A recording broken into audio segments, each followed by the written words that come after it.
მოქმედების ვადად საქართველოში დაბრუნების დღისთვის არ უნდა იყოს 6 თვეზე ნაკლები, თუმცა მესაზღვრემ შეიძლება მოითხოვოს ასევე დამატებით დოკუმენტებიც, როგორიც არის ფინანსური უზრუნველყოფის დამადასტურებელი დოკუმენტი, უკან დასაბრუნებელი ბილეთი, სამოგზაურო დაზღვევა და ასევე სასტუმროს ჯავშანიც.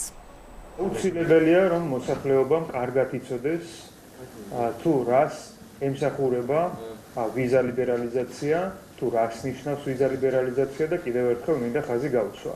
ეს არის 90 დღით შენგენის ზონაში უვიზოთ გადაადგილების შესაძლებლობა მოკლე ვადიანი ვიზიტებისთვის. ეს არ გულისხმობს დასაქმების შესაძლებლობას, ანუ შრომით უფლებებს შენგენის ზონაში თუ ევროკავშირში და ის ხელშემწყობი იქნება ბიზნეს ურთიერთობებისთვის, ხალხთაშორისი კონტაქტებისთვის, ტურისტული მიზნებით ვიზიტებისთვის, ასევე სამეცნიერო თუ სხვა ტიპის მოგზაურობისთვის, რომელიც გულისხმობს მოკლევადიან ვიზიტებს ევროკავშირში.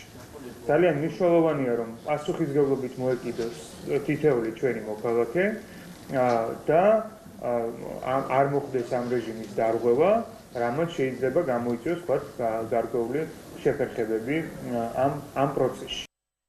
როგორც მაყურებლებმა უკვე მოისმინეს, საგარეო საქმეთა მინისტრისგან უვიზო მიმოსვლა არ გულისხმობს გრძელვადიან ვიზიტებს ევროკავშირში, მათ ვისაც სურთ, რომ გრძელვადიანად იმოგზაურონ ევროკავშირის წევრ ქვეყნებში, მათთვის საჭირო იქნება ვიზის აღება. ალბათ საინტერესო იქნება იმ კითხვაზეც პასუხი, რა მოხდება იმ შემთხვევაში, თუ ევროკავშირის წევრ ქვეყნებში შესვლის ან ყოფნის წესებს დავარღვევთ. 90-დღიანი ვადის გადაცილების შემთხვევაში ევროკავშირის ტერიტორიაზე ყოფნა ჩაითვლება უკვე არალეგალურად და ასეთ პირს დააბრუნებენ ქვეყანაში და მას გარკვეული პერიოდი შენგენის ზონაში შესვლის უფლებაც აეგრძალებათ. როგორც დღეს მინისტრებმა განმარტეს, მთავრობას უკვე შემუშავებული აქვს საინფორმაციო კამპანია, რომელიც გულისხმობს მოქალაქეების ინფორმირებას უვიზო მიმოსვლის შემოღების როგორც შესაძლებლობების, ასევე ვალდებულებების შესახებაც.